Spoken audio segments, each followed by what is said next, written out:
कुर्सी मिल गई तो कमलनाथ जी को इतना अहंकार भी नहीं करना चाहिए, तो उनके अहंकार के कारण उनकी सरकार गई। बैकडोर एंट्री तो कहीं ना कहीं पिछली बारी भी आई, तो वो अगर एंटी इनकम्बेंसी नहीं होती तो ऐसी चीज़ें नहीं होती, तो अभी भी एंटी इनकम्बेंसी कहीं ना कहीं 15 साल बाद तो होगी, ये तो आप मानेंगे।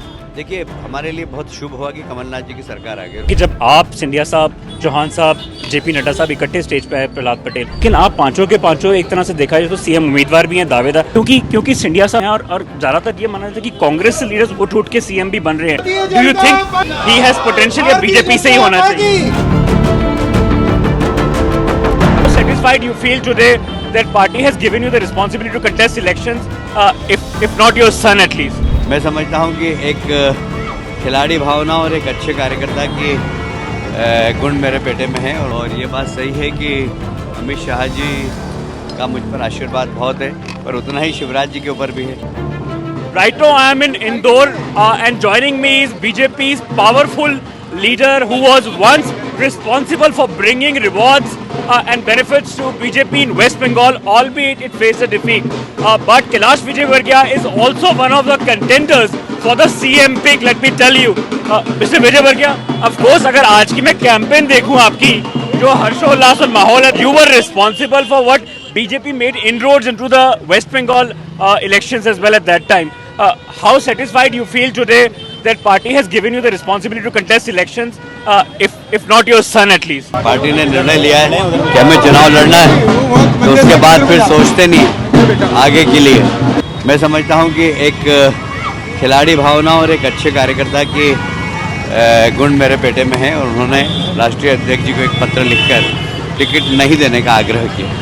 कुछ पिता ऐसे होते हैं जो अपनी चीजें, जैसे धृतराष्ट्र थे, उन्होंने आगे दुर्योधन को दे दिया, लेकिन यहाँ पे एक हम देख रहे हैं स्वभाव, आपके बेटे ने आपको वापस बुला लिया और कहा कि नहीं, आप चुनाव लड़िए। वो एक बड़ा एक रिस्पॉन्सिबल, मैं कहूँगा, जेस्चर भी है। तो वापस रिवॉर्ड कैसे देंगे अगर जीत के आते हो, सीएम भी बन जाते हैं? तो देखिए, बेटे और बाप के बीच में ऐसे रिलेशन होते हैं जिसमें रिवार्ड देने की आवश्यकता नहीं होती है। ये तो प्रेम का रिश्ता है, जवाबदारी का रिश्ता है, कर्तव्य का रिश्ता है, और इसलिए इसमें कोई रिवार्ड देने की आवश्यकता नहीं। उसने पुत्र धर्म का पालन किया, मैंने पितृ धर्म का पालन किया, हम दोनों एक दूसरे के धर्म का पालन कर रहे हैं और एक दूसरे के साथ खड़े हैं। Kailash ji, I mean, of course, if I look back at your responsibilities, roles, you have always been known as someone who enjoyed close proximity with someone like Amit Shah ji. When he was the president, he gave you a lot of responsibilities. After that as well, West Bengal was one of the crucial parts of your career. Definitely you made the inroads, but the losses also sort of brought embarrassment. तो आप उसको कैसे देखते हैं कि एक loss भी था, लेकिन एक इनरोड भी बड़ी जबरदस्त बनी थी? कोई लॉस नहीं, वहाँ भारतीय जनता पार्टी खड़ी हुई है। भारतीय जनता पार्टी की हमारी 2 सीट थी लोकसभा की, हम 18 सीट पे ले गए। भारतीय जनता पार्टी की 3 विधानसभा की सीट थी, हम 77 पे ले गए। But today, like I said, that you are always seen as someone who enjoys close proximity with Mr. Shah. He sees you as his confidant. But I must also tell you that Shivraj Singh is also not less a popular leader. Do you, if you have to compare yourself with Mr. Chauhan, वो similarities और वो differences कहाँ पे हैं? बिल्कुल difference नहीं। शिवराज जी मेरे मित्र हैं, और ये बात सही है कि अमित शाह जी का मुझ पर आशीर्वाद बहुत है, पर उतना ही शिवराज जी के ऊपर भी है। शिवराज जी और हमारी बचपन की मित्रता है, हम विद्यार्थी परिषद में साथ में काम करते हैं, और इसलिए शिवराज जी हमारे नेता रहे हैं, आज भी नेता हैं हमारे। सर, क्योंकि 3 यूनियन मिनिस्टर्स उतारे गए, 4 MP और एक नेशनल सेक्रेटरी लेवल, तो इसका क्या कारण है कि क्यों भाजपा को ये रणनीति लेनी पड़ी कि 3 यूनियन मिनिस्टर उतारने पड़े और 4 MPs और एक जनरल सेक्रेटरी? उसका क्या कारण है कि वीक थी यहाँ पे स्टेट लीडरशिप? बिल्कुल नहीं, ये पार्टी की रणनीति है। हमेशा युद्ध के अंदर विरोधियों को किस प्रकार चित किया जाए, तो उस प्रकार के दाव लगाना पड़ते हैं। इस दाव के बाद विरोधी चित हो गए, 8 दिन तक तो बेहोश पड़े रहे, उनको समझ में नहीं आया कि इसका तोड़ क्या है, और उसी दिन से भारतीय जनता पार्टी ने एक मजबूती पकड़ ली और प्रदेश में सरकार बनाने का रास्ता पकड़ लिया। राइट। जो 50 साल कांग्रेस के राज रहे, चाहे वो अर्जुन सिंह का हो, कमलनाथ का हो, दिग्विजय 10 साल, बीच में 1-2 साल उमा भारती भी रही, वो क्या ऐसी चीज़ें थी जो उस समय नहीं हो पाई और जो आपको लगता है कि अगले 10 सालों में भी बीजेपी देने वाली है? देखिए, हमने विकास किया है। यदि आप पर कैपिटा इनकम देखें 2003 की और 2000 के बाद की, यदि आप सड़क का इंफ्रास्ट्रक्चर देखें, यदि आप बिजली के उत्पादन की बात करें, हर क्षेत्र में हमने गेन किया है। जो उन्होंने 60 साल में नहीं किया, वो हमने 15 साल में, 17-18 साल में करके दिखाया है। जैसे बिजली इस समय होती ही नहीं थी मध्य प्रदेश में, आज सरप्लस पावर वाला स्टेट है ये।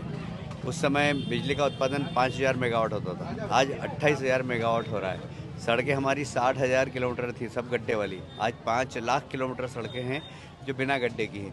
ये डेवलपमेंट साफ दिखता, पर कैपिटा इनकम बढ़ी है, बजट का साइज बढ़ा है।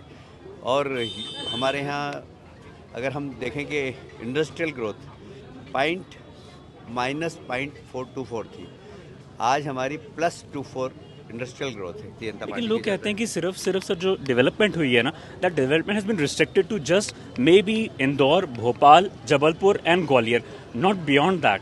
आपने ऐसा कोई गांव नहीं है जो सड़क से नहीं जुड़ा हो, और ऐसा कोई गांव नहीं है जहां 24 घंटे बिजली नहीं हो। आप क्या बात कर रहे हैं? आप गांव में जाकर देखिए तो आपको समझ में आएगा। Of course, I'm visiting and touring across MP as well. But what I also gathered, sir, is that because of this fact only, if there was not an anti-incumbency against your government, in 2018, after all, the BJP lost the power. It was only the backdoor entry which had to be come back to enable Mr. Chauhan to become the chief minister. तो वो backdoor entry तो कहीं ना कहीं पिछली बारी भी आई, तो वो अगर एंटी इनकम्बेंसी नहीं होती तो ऐसी चीज़ें नहीं होती। तो अभी भी एंटी इनकम्बेंसी कहीं ना कहीं 15 साल बाद तो होगी, ये तो आप मानेंगे। देखिए, हमारे लिए बहुत शुभ हुआ कि कमलनाथ जी की सरकार आ गई और 15 महीने चली, और उन्हें 999 वादे किए थे, एक भी वादा पूरा नहीं किया। और इसलिए जनता ये जानती है कि इनकी नीति भी खराब है, इनके नेता भी लेकिन खराब वो है। कहेंगे कि इसलिए नहीं पूरे किए क्योंकि सिंधिया साहब पार्टी तोड़ के आ गए और भाजपा में आ गए पीछे से। भाई सिंधिया साहब क्यों छोड़े? उन्होंने तो कहा था कि कर्जा माफ़ करो, अगर आपने कर्जा माफ़ नहीं किया तो मैं सड़क पे आ जाऊंगा। तो कमलनाथ जी ने कह दिया आ जाओ आप सड़क पे, तो सड़क पे आ गए। वो सड़क पे तो नहीं आए, कमलनाथ जी को सड़क पर ले आए। तो इतना अहंकार भी ठीक नहीं है। कुर्सी मिल गई तो कमलनाथ जी को इतना अहंकार भी नहीं करना चाहिए था। उनके शब्द के कारण उनकी सरकार गई, उनके अहंकार के कारण उनकी सरकार गई। और इसलिए सिंधिया जी ने जो भी निर्णय लिया, सिंधिया जी जनता के पीस में जाते थे, वो मास कूलर थे। इनको तो कोई सभा में बुलाता नहीं, आज भी कोई नहीं बुलाता। कमलनाथ जी की सभा में जाइए 500 लोग नहीं आते, दिग्विजय सिंह जी की सभा में कोई बुलाते ही नहीं है। उस समय सिर्फ मास कूलर सिंधिया जी थे। सिंधिया जी ने जनता से वादा किया था कि किसानों का कर्जा माफ़ करेंगे। कर्जा माफ़ नहीं हुआ, ये तो सर कुर्सी पर बैठने के बाद सब भूल गए। सिंधिया जी ने उनको याद दिलाया। याद दिलाने के बाद उन्होंने कहा कि ठीक है, आप आंदोलन करो किसानों के साथ। Sir, one of the interesting questions, of course I was present in the manifesto launch. मुझे वो दृश्य याद है कि जब आप, सिंधिया साहब, चौहान साहब, जेपी नड्डा साहब इकट्ठे स्टेज पे आए, प्रहलाद पटेल, ऐसा लगा कि बीजेपी ने अपनी टॉप लीडरशिप क्रीम को उठा के मैनिफेस्टो लॉन्च पे खड़ा कर दिया। लेकिन आप पांचों के पांचों एक तरह से देखा जाए तो सीएम उम्मीदवार भी हैं, दावेदार, बड़े मजबूत नेता रहे हैं आप लोग सारे। All of you have been very powerful leaders in your own stand and you all have different posturings. If given a choice, don't you think that someone like you who has given so much to the party should be given also an opportunity to become the CM as well? देखिए, हमारे यहाँ CM में कोई प्रतिस्पर्धा नहीं है। हमारे यहाँ प्रतिस्पर्धा होती है कि कौन अच्छा काम करे। हम लोग सब अच्छा काम कर रहे हैं। हमारे काम का मूल्यांकन करना हमारे सीनियर लीडर्स का काम है। वो तय करेंगे कि मुख्यमंत्री कौन है। एक सर लास्ट क्वेश्चन, क्योंकि सिंधिया साहब आए हैं और ज्यादातर ये माना जाता है कि कांग्रेस से लीडर्स उठ के सीएम भी बन रहे हैं, चाहे हेमंता बिस्वा को देखा जाए तो do you think he has potential या बीजेपी से ही होना चाहिए? मैं इस